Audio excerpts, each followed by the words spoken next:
In 1993, I won the Dakar.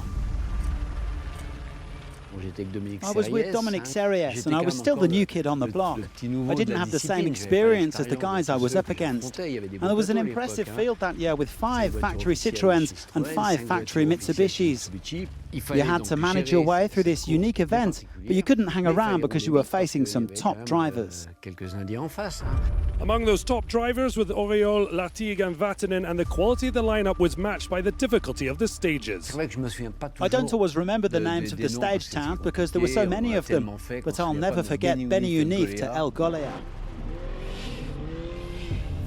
One of the most important stages of the rally, and we were right in at the deep end, 800 kilometers. It was a stage from hell.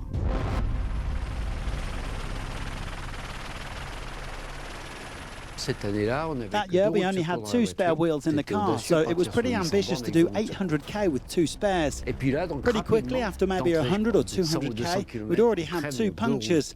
We were thinking we've still got to do 600k with no spare wheels.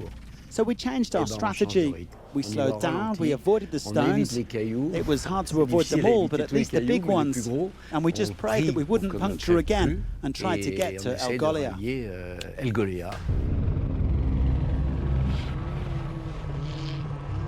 This second stage between Morocco and Algeria turned into a nightmare for many competitors, as hopes of glory faded away in the Sahara sands.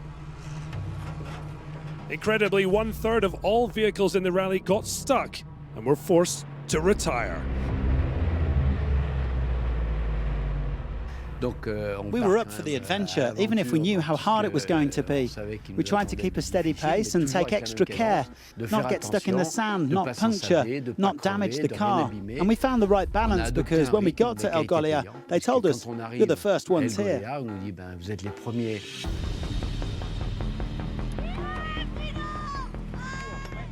Our devices weren't working, so we had to do it all ourselves, and we weren't afraid to get creative. We ended up in these dunes with 150k to go, and we didn't know how to get through them. There were no tracks, there was nothing. We waited for a long time until finally Pierre Lartigue arrived, and he was a proper rally raid specialist. He knew what he was doing. So pretty early in that Dakar, I opened up a big lead. And from then, I was just able to manage the rally, which was super tough.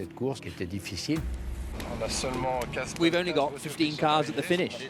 The first crew crossed the line last night at 7:55 p.m. We've also got 3 bikes and 6 trucks. Everyone else is still out there in the dunes. It's one of the highlights of my career, of my life. You come to realize the Dakar is something else. And having it on my CV, I would say it was the crowning glory of everything that I'd achieved up to that point.